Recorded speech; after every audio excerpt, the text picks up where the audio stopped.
నమస్తే, welcome to our channel. ప్రస్తుతం మనతో మలయాళ తంత్రి, ప్రముఖ అయ్యప్ప పడిపూజ విశిష్ట బ్రహ్మశ్రీ రాజన్ నంబూద్రి గారు ఉన్నారు. వారితో మాట్లాడదాం. సార్ నమస్తే. సార్ నమస్కారం అమ్మా. భార్యాభర్తల సంబంధం నిజంగా అది ఆ రిలేషన్ కనుక బాగుంటే అంత అద్భుతంగా ఉండే రిలేషన్ ఇంకేది ఉండదు. అదే కనుక అందులో కనుక సమస్యలు వస్తే అంత నరకం కూడా ఇంకోటి ఉండదని చెప్పాలి. ఎందుకంటే ఎవరిది మిస్టేక్ అయినా చిన్న చిన్న ఇగోస్ అవ్వనివ్వండి, లేకపోతే ఇద్దరిలోనూ చిన్న చిన్న లోపాలు అనేవి మనుషులు అన్నాక సహజం. వాటిల్ని చాలా పెద్దదిగా చేసుకుని ఈ రోజుల్లో భార్యాభర్తల రిలేషన్ని నిజంగా చాలా పాడు చేసుకుంటున్నారు సార్. చూస్తుంటే చాలా వింటున్నా సరే చాలా బాధగా అనిపిస్తుంది. సో అటువంటి వైఫ్ అండ్ హస్బెండ్ రిలేషన్ బాగుండాలి అంటే ఎవరు ఒకవేళ భార్య బాగోకపోయినా భర్తకు ఉంటుంది, భర్త బాగోకపోయినా భార్యకి ఆ రిలేషన్ నిలబెట్టుకోవాలి అనే కోరుకున్న వాళ్ళకి ఎటువంటి పరిహారాలు పాటిస్తే ఆ రిలేషన్ చాలా అద్భుతంగా సాఫీగా ఆ సంసార నౌక సాగుతుంది అని చెప్పాలంటే ఏం చెప్తారు సార్? తప్పకుండా అమ్మా. ముందుగా శ్రీ మహాగణపతి దేవతోపయ నమః. చూసే వీక్షబంధువులకు అందరికి కూడా హృదయపూర్వక వందనాలు. ఏది ఉన్నా ఏది ఉండకపోయినా భార్యాభర్తలో కొట్లాట మాత్రం ఉండకూడదు. కరెక్ట్. అది ఏమా అది ఎక్కడ వస్తుంది అంటే ఫైనాన్స్ దగ్గర వస్తుంది. ఇంకోటి ఏంటంటే గుమ్మడి కుటుంబం ఉన్న వస్తుంది. ఇంకోటి ఏంటంటే ఇంకేదైనా కావచ్చు. అది దాంట్లో భార్యాభర్తల్లో వైబ్రేషన్స్ రావటం జరుగుతుంది. ముఖ్యంగా స్త్రీలకి ఏంటి కావాలి? భర్తది అంటే ఐశ్వర్యం కోసం కాదు, వారి యొక్క ప్రేమాభిమానం స్త్రీకి కావాలి. ఆయన ఏమి ఇస్తున్నాడు, కొయ్యి రోజున వచ్చినా మాకు అవద్దు. ప్రేమతోని ఒక 4 ముద్ద తిన్నావా அப்படின்னு అడిగితే చాలు. ఆ ఒక తృప్తి ఆ ఆడవాళ్ళకి వేరుగా ఉంటుంది. ఉదయం నుంచి సాయంత్రం వరకు వాళ్ళు చేసేవంటి పని ఏదైతే ఉందో అదంతా కూడా నువ్వు మర్చిపోతారు. ఒకటేసారి అబ్బా మా ఆయన నన్ను అడిగారు అబ్బనే ఆ కన్న తల్లికి ఆ ఆనందమే వేరు. అదే భర్త తిరిగి ఇంటికి వచ్చేసి చెంప మీద లాగి కొట్టి నువ్వు ఏం చేసావు அப்படின்னு ఆ అమ్మాయిని కొడితే ఆ ఒక స్త్రీ ఏడుపు ఆ ఇంటికి ఎంత అశుభమో అది 7 తరాల వరకు కూడాను ఆ పాపం పోదు. స్త్రీకి ఆ నీరు అస్సలు మంచిది కాదు. ఆ లక్ష్మీదేవి కూడా స్థిరంగా ఇంట్లో ఉండదు. దానికంటూ ప్రత్యేకంగా ఆ స్త్రీకి ఒక గౌరవమే ఉంది. అందుకే భారతదేశంలో స్త్రీకి ప్రత్యేకమైనంత స్థానాన్ని మనం కేటాయిస్తాం. గురువులు కానీ సాధువులు కానీ సంతులు కానీ ఎవరైనా కూడా ఒక దేవిగా భూమించేటువంటి భూమి మన కర్మభూమి, దేవభూమి మన ఒక కార్యక్రమం. సో దీంట్లో ఏంటంటే భార్యాభర్తలు వచ్చేవంటి ఈ విషయం పోతే ఏదైనా నాకుపైన ఆశపడ ఉండొచ్చు. ఎందుకంటే పక్కింట్లో వాళ్ళు చూస్తుంటారు, ఏదైనా ఫంక్షన్కి పేరానికి అక్కడిక్కడ వెళ్తుంటారు. సో ఏదైనా ముచ్చట పడినప్పుడు అది కొనలేని పరిస్థితులు ఉన్న భర్తకు నువ్వు కొనలేని వాడిని, నువ్వు చాతగాని వాళ్ళని చెప్పేవంటి భార్యలు కూడా ఉన్నారు. భర్తని ఎప్పుడు కూడా విమర్శించకూడదు.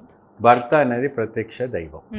ఆయన ₹1 తీసుకురానివ్వండి, ఒక 1000 రూపాయలు తీసుకురానివ్వండి, 10,000 తీసుకురానివ్వండి, ఉన్న దాంట్లోనే ఇల్లు చక్కబెట్టేదే ఒక స్త్రీ భార్య. అతిథగా కోరికలు పోకూడదు. ఆశ అనేది ఒక పెద్ద కొండ లాంటిదమ్మా. దానికి ఆది అంతం ఉండదు. సముద్రానికి ఏమైనా ఆది అంతం ఉందా? అది ఆశ ఒక అలలు లాగా వస్తుంటాయి. దానికి ఆపడానికి ఎవరి వల్ల కాదు. కానీ మనిషికి ఒకటికే అన్ని అదుపులో పెట్టుకున్నటువంటి శక్తి భగవంతుడు మనకి ఇచ్చారు.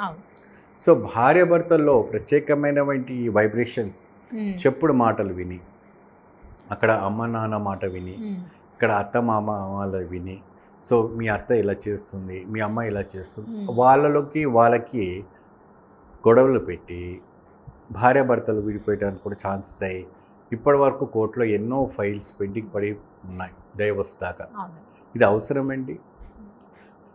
పెళ్ళి అంటేనే మంచి ముహూర్తాలు చూసుకొని ఇన్ని లక్షలు ఖర్చు పెట్టి అందరికి బట్టలు పెట్టి అన్ని బహుమానాలు పెట్టి రంగ వైభోగంగా మనం చేస్తుంటాం. సో అటువంటి సమయంలో ఆ ఒక దాంపత్యము మంచిగా పిల్లలు కని మంచి సంసారం నిలబడి వాళ్ళ కాళ్ళపైన వాళ్ళు నిలబడాలి. ఈ రోజుల్లో ఓర్పు అనేది లేదు, సహనం అసలు లేదు. ఇంకోటి ఏంటంటే అహం అనేది ఎక్కువ ఉంది. అంటే ఇది అందరిలో ఉండదు అని చెప్పట్లేదు, చాలా మందిలో పెరుగుతుంది. ఆటోమేటిక్ ఉన్నవంటి ఇప్పుడు వచ్చినవంటి జనరేషన్ ఏదైతే ఎప్పుడైతే అరచేతుల వైకుంఠం ఫోన్స్ వచ్చాయో దాంట్లో మైండ్ అంతా చేంజ్ అయిపోయింది.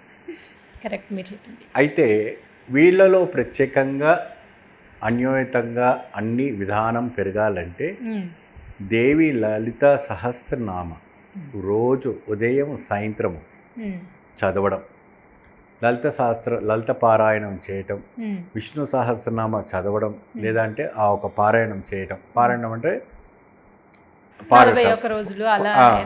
పాడటం అటువంటివి చేయవచ్చు. అది పురుషుడైనా స్త్రీ అయినా. వినడము పాడడము చాలా వ్యత్యాసాలు ఉంటాయి, కానీ కొంతమందికి నోరు తిరగకపోయినప్పటికీ వినవచ్చు. దేవి ఖడ్గమాల ఇది వచ్చేసి స్త్రీ పురుషులకి ఎప్పుడైతే కూడా ఈ యొక్క ఎఫెక్షన్స్ మీకులో కనపడుతుందంటే మీరు ప్రతి మంగళవారం నాడు రాహుకాలంలో వెళ్ళి నిమ్మకాయ దీపం పెట్టి దేవి లలిత పారాయణం, దేవి ఖడ్గమాల మరియు విష్ణు సహస్రనామం ఖచ్చితంగా 3 సార్లు చదవాలి. అమ్మవారి గుడిలో ఇలాగా ఒక 21 వీక్స్ చేయండి. 21 వీక్స్ అంటే ఎన్ని నిమ్మకాయలు పెట్టాలంటే ఇది ఎట్లుంటుందంటమ్మా, వారానికి ఒక నిమ్మకాయ. మీరు 21 వారానికి ఎన్ని వస్తాయి? 44 వస్తాయి. అంటే వారానికి ఒక్కొక్కటి పెరుగుతూ ఉండాలి. ఏమో ఒక వారానికి ఫస్ట్ వారానికి అయితే 2, రెండవ వారానికి 4, మూడవ వారానికి 6 అప్పుడు అది తీసుకొని వెళ్తూ ఆ నిమ్మకాయలో ఉన్న రసాన్ని తీసి దాంట్లో కుసుమ నూనె కానీ లేదా విప్ప నూనె కానీ వెయ్యాలి. నువ్వుల నూనె మాత్రం అస్సలు వేయకూడదు.